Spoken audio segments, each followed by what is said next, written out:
पर फिर से आप सभी लोगों का एसएच क्लासेस में साथियों स्वागत है। जैसे कि पता होगा, हम अभी आपको जो तैयारी करा रहे हैं बिहार स्पेशल जो टीचर का यहाँ पे वैकेंसीज निकली हुई है, उसके लिए यहाँ पे तैयारी करा रहे हैं साथियों। खासकर ये जो सीरीज चल रहा है इसमें मैथ प्रैक्टिस के ऊपर में चल रहा है। यहाँ पे डेली का डेली मैं आप लोग के लिए वीडियो लेके आ रहा हूँ, जिससे कि जो भी यहाँ पे कमज़ोर विद्यार्थी है मैथ में, जिनसे मैथ यहाँ पे पीआरटी के अंतर्गत में नहीं बनता है, उनके लिए ये हेल्प होगी। सबसे पहले जो हम कवर कराएंगे वो प्रीवियस ईयर क्वेश्चंस यहाँ पे कवर कराएंगे। ठीक है, तो आज का ये जो वीडियो होने वाला है, जो टीआरए 3 के अंतर्गत में 6 to 8 में जो जनरल पेपर में सवाल पूछे गए हैं, हम उसको यहाँ पे करने की कोशिश करेंगे। किस तरीक़ा से आपका एग्जाम में सवाल पूछा जाता है और जो आगामी आपका पीआरटी या 6 to 8 का आप परीक्षा देने वाले हैं उसमें किस तरीक़ा से यहाँ पे आप एग्ज़ाम में सवाल को बनाएंगे। अब देखिए, ये जो सवाल है 6 to 8 के अंतर्गत में है। अब आप लोग में से भी सोच रहे होंगे ये तो 6 to 8 में यहाँ पे पूछा गया है और हमको एग्ज़ाम पीआरटी का देना है, तो हम में तो ये नहीं आएगा। देखिए, जो मैथ के सवाल होते हैं ना, ये उसमें कुछ भी नहीं यहाँ पे लिखा रहता है कि जो सवाल यहाँ पे पीआरटी में पूछा गया है वो पीजीटी के अंतर्गत में नहीं पूछा जाएगा, और जो पीजीटी में पूछा गया है वो यहाँ पे आप लोग का पीआरटी के अंतर्गत में नहीं पूछा जाएगा। क्योंकि अगर क्या बिहार में टीआरई का जब एग्ज़ाम दीजिएगा तो उसमें सारे लेवल का ही जो जनरल पेपर का जो सवाल होते हैं, चाहे तो पीआरटी का जनरल पेपर का जो सवाल होते हैं, सबका लेवल जो है सेम रहता है। इसीलिए जो भी प्रीवियस ईयर क्वेश्चंस में सवाल पूछे गए हैं, एनी हाउ आपको सबको यहाँ पे करना है। तो प्रैक्टिस सेशन में यहाँ पे जो मैथ का प्रैक्टिस सेशन साथियों चल रहा है वो आपका यहाँ पे वीडियो नंबर 2 होने वाला है। इससे पहले में हम पीआरटी आपको बता दिए थे, तो अगर नहीं देखें तो चैनल पर जाकर पहले उसको देख लीजिए, उसके बाद इसको देखना यहाँ पे स्टार्ट कीजिए। चलिए हम क्लास को यहाँ पे स्टार्ट करते हैं। आज का पहला सवाल है कि सुब्रमण्यम और नायडू ने राहत कोष में कुछ पैसे दान किए। नायडू द्वारा दी गई राशि सुब्रमण्यम द्वारा दी गई राशि का 125 रुपये अधिक है। यानी कि जो नायडू पैसा दिया है और जो सुब्रमण्यम पैसा दिया है, ये जो है 125 रुपया यहाँ पे ये अधिक दिया है। ठीक है, उसके बाद यदि उनके द्वारा कुल राशि, यानी कि मान के चलिए n+s का वैल्यू दिया गया है, कुल राशि 975 रुपये है, तो पूछ रहा है कि सुब्रमण्यम के द्वारा दी गई कितनी राशि है। मान चलिए एस से एस यहाँ पे कट गया, तो नायडू द्वारा जो टोटल दी गई राशि हो जाएगा 9 एक 10, अब ये कि 1100 बटा में 2 ये हो जाएगा। यानी जो नायडू द्वारा पैसा दिया गया है ये 550 रुपये नायडू के द्वारा दिया गया है, लेकिन जो हमको बताना है वो सुब्रमण्यम के द्वारा बताना है। तो 975 में से हम क्या करेंगे, 550 को यहाँ पे घटा देंगे, 5 का 5, 5 और 2 7, 5 और 9, यानी कि 425 रुपये हमका ये राइट उत्तर हो जाएगा। ऑप्शन नंबर बी यहाँ पे राइट उत्तर होगा। ठीक है, अब देखिए, जो भी लोग यहाँ पे हमारे में ये वीडियो जो देख रहे हैं ना, आप लोग ऐसा नहीं है कि सो लिए और इसको वीडियो को देख लिए तो आपका मैथ बनाने आ जाएगा। बिल्कुल भी नहीं है, आपको मैथ ऐसे बनाने नहीं आएगा। देखिए, जो भी सवाल आपके स्क्रीन पर यहाँ पे नज़र आ रहे होंगे, आप लाइब्रेरी में बैठे हैं, जहाँ पर भी बैठे हैं, पहले आप अपना कॉपी पेन उठाइए और हमको बनाने से पहले ही आप कोशिश कीजिए कि ये सवाल बना ले। ठीक है, अदरवाइज़ हम तो यहाँ पे बना रहे हैं। अब इस तरीक़ा से अपना भी यहाँ पे जो है इफोर्ट लगाते चलिएगा ना, तो एक समय ऐसा आएगा आपसे हर एक सवाल यहाँ पे बनना स्टार्ट हो जाएगा। अब देखिए, यहाँ पे एक सवाल दिया गया था और पूछ रहा था इनमें से कौन सा सही है। जो चीज़ दिया गया है 31/36 दिया गया था, उसके बाद 17/18 दिया गया था, 43/25 दिया गया है, और जो अगला दिया गया है 59 यहाँ पे 60 दिया गया है। अब देखिए, ये दोनों में जब हम कंपैरिजन करते हैं इसके और इसमें में कौन सा बड़ी संख्या है, मान चलिए ऊपर और नीचे गुना कर देंगे तो 18 दूनी के 36 हो जाएगा और 17 दूनी के 34 हो जाएगा।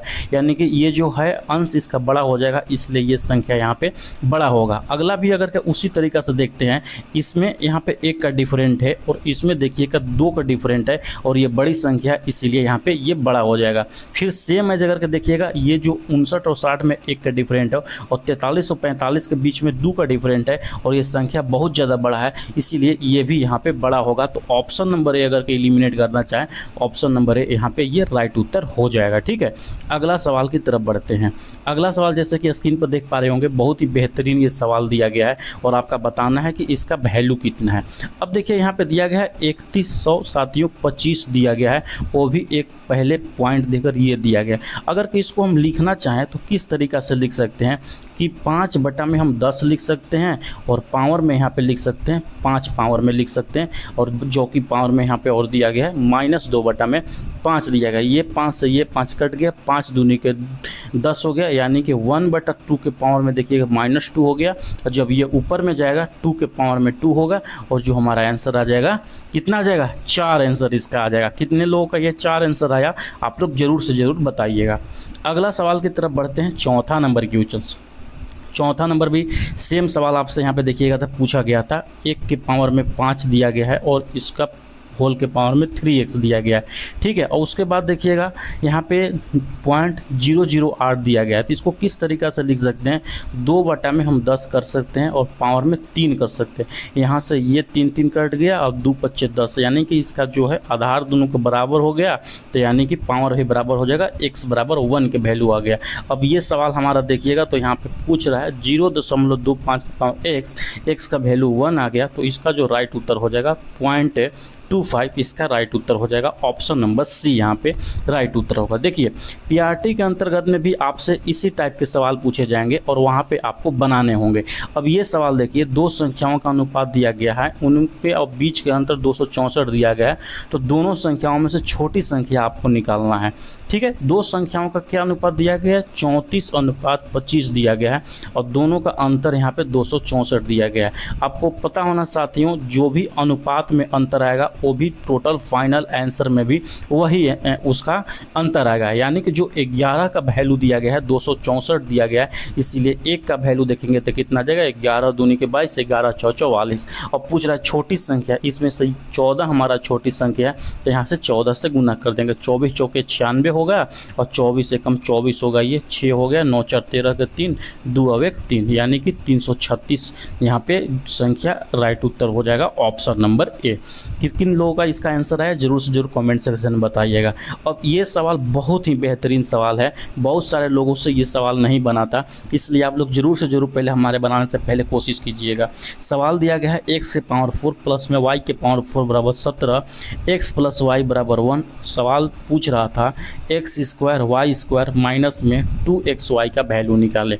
अब देखिए सबसे पहले जो दिया गया है, क्या दिया गया है, यहाँ पे दिया गया है x प्लस y के वैल्यू यहाँ पे 1 दिया गया है। अगर कि इसको होल स्क्वायर करेंगे तो क्या होगा, x² प्लस y² प्लस में 2xy, ये ना होगा, बराबर में 1 होगा। लेकिन यहाँ पे हमको 4 के अंतर्गत में लेके जाना है, तब जाके ये हमारा आंसर यहाँ पे निकलेगा, इसलिए एक बार और स्क्वायर करेंगे।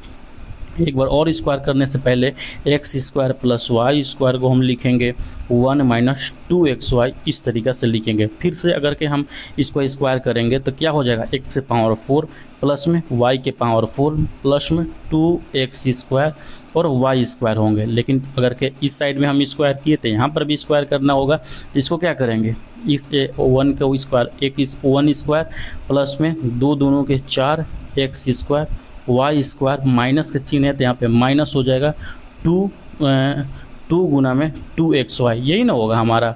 अब अगला स्टेप में देखिएगा तो क्या लिखेंगे, यहाँ पे 4 होगा, x के पावर में 4 प्लस में y के पावर में 4 कर देंगे, और ये जो 2x² y² है इसको हम ये इस साइड में लेके जाएंगे, ठीक है। और ये जो 1 है 1 को हम इस साइड में माइनस में 1 कर दिए, और यहाँ पे 4 में से 2 घटेगा तो क्या बचेगा, 2 बचेगा, 2x² y², और यहाँ पे देखिएगा क्या होगा, माइनस में 4xy, ये हो जाएगा। अब इसका जो वैल्यू दिया गया है यहाँ पे 17 दिया गया है, तो 17 माइनस 1 बराबर कर देंगे, यहाँ से 2 कॉमन ले लेंगे, x² y² माइनस में 2xy हो जाएगा, तो 17 में से 1 घटेगा 16 हो जाएगा, ये 2 बटा में यहाँ पे आएगा, और ये जो हमारा आ जाएगा x² y² माइनस में 2xy हो जाएगा। अब 2 8 में 16, यहाँ पे कितना आ जाएगा, 8, और यही हमारा पूछ रहा था x² y² माइनस 2xy, तो यहाँ पे ऑप्शन नंबर बी इसका राइट उत्तर हो जाएगा। अब देखिए इस टाइप के जो सवाल होते हैं ना, बहुत सारे लोग इसको स्किप करते हैं। अब अगर के आपको इस टाइप के सवाल बनाने आ रहे हैं, अब समझिए कि यहाँ से आप 80% जो बच्चा हैं उनसे आगे यहाँ पे निकल रहे हैं, और जो बच्चे यही सब सवाल जो मैं आपको बताया, ये इस टाइप के जो सवाल बनाते हैं ना, उन्हीं का सिलेक्शन का चांसेस यहाँ पे हाई रहते हैं। क्योंकि देखिए जो यहाँ पे आसान जो सवाल साथियों रहेंगे वो सारे लोग यहाँ पे सवाल बनाते हैं, लेकिन जो हार्ड लेवल के क्वेश्चंस रहते हैं जिसमें कुछ ट्विस्ट दिया रहता है वो सबसे नहीं बनते हैं। अगर के वही सवाल आपसे बन जाएगा तो समझिए कि आप कंपटीशन से बहुत आगे हो गए हैं, ठीक है। अगला सवाल देखिए, अगला सवाल भी बहुत ही बेहतरीन सवाल पूछ रहा था कि कितने वर्षों में 7,500 रुपये 8% चक्रवृद्धि ब्याज पर दुगना हो जाएगा। यहाँ पे दुगना पूछ रहा है, यानी कि एक हमारा जो हो जाएगा दुगना में एक हमारा आपका ब्याज हो जाएगा और एक उसका मूलधन हो जाएगा। टोटल यहाँ पे 100 कर देंगे और बट्टा में 8 कर देंगे। 4 दूनी के 8, 4 से 25 चौक 100 और कितना हो जाएगा 12.5%। ये यहाँ पे राइट उत्तर हो जाएगा। ऑप्शन नंबर बी यहाँ पे ये राइट उत्तर है। ठीक है, अगला सवाल देखिए, बहुत ही बेहतरीन सवाल है। इस सवाल में पूछ रहा है कि एक कमरा 8 मीटर लंबा, 6 मीटर चौड़ा और 10 मीटर लंबा है, तो कमरे में रखे जाने वाली सबसे लंबे खंभे की लंबाई क्या होगी। आपको पता होगा जो एक साथियों वहाँ पे कमरा होता है वो लगभग घनाभाकार होता है। किस टाइप का होता है, घनाभाकार यहाँ पे वो कमरा होता है। तो जो एक कमरा के अंतर्गत में कोई भी हम रॉड जब रखते हैं तो उसको हम डायगोनल रखेंगे, इसी तभी उसमें सबसे बड़ा से बड़ा यहाँ पे उसमें जो रॉड हो या कुछ भी जो चीज़ हो, खंभा हो, उसको हम रख सकते हैं। इसीलिए अगर के यहाँ पे घनाभ का अगर के देखिएगा तो घनाभ का विकर्ण बराबर जो क्या होता है, बस उसको हम इस सवाल में निकाल देना है। घनाभ का विकर्ण लंबाई की स्क्वायर प्लस चौड़ाई की स्क्वायर प्लस ऊंचाई की स्क्वायर होता है। इसीलिए 8 के स्क्वायर प्लस 6 के स्क्वायर प्लस में हम 10 के स्क्वायर कर देंगे, तो जो टोटल आ जाएगा यहाँ पे 200 आ जाएगा। इसको हम 12 बाहर कर देंगे, 10√2 इसका यहाँ पे राइट उत्तर हो जाएगा। ऑप्शन नंबर सी यहाँ पे ये राइट उत्तर हो जाएगा। तो जितना भी मैं इस सेशन में यहाँ पे सवाल बताया, ये 6 to 8 के अंतर्गत में जनरल पेपर में साथियों यहाँ पे सवाल पूछा गया है। और जैसे कि पता होगा जो जनरल पेपर में आपको पता होगा जो मैथ के सवाल पूछे जाते हैं, 8 सवाल पूछे जाते हैं। इसी तरीक़ा से मैं आप लोगों को डेली यहाँ पे मैथ का प्रैक्टिस सेट कराऊंगा, जिससे कि आपको एक हैबिट बन जाएगी मैथ बनाने का। तो कैसा लगा सेक्शन, आप लोग ज़रूर से ज़रूर कमेंट सेक्शन में आपका जो वैल्यूएबल कमेंट है आप लोग ज़रूर से ज़रूर कमेंट कीजिए। चलिए मिलते हैं नेक्स्ट वीडियो के साथ में, बाय बाय।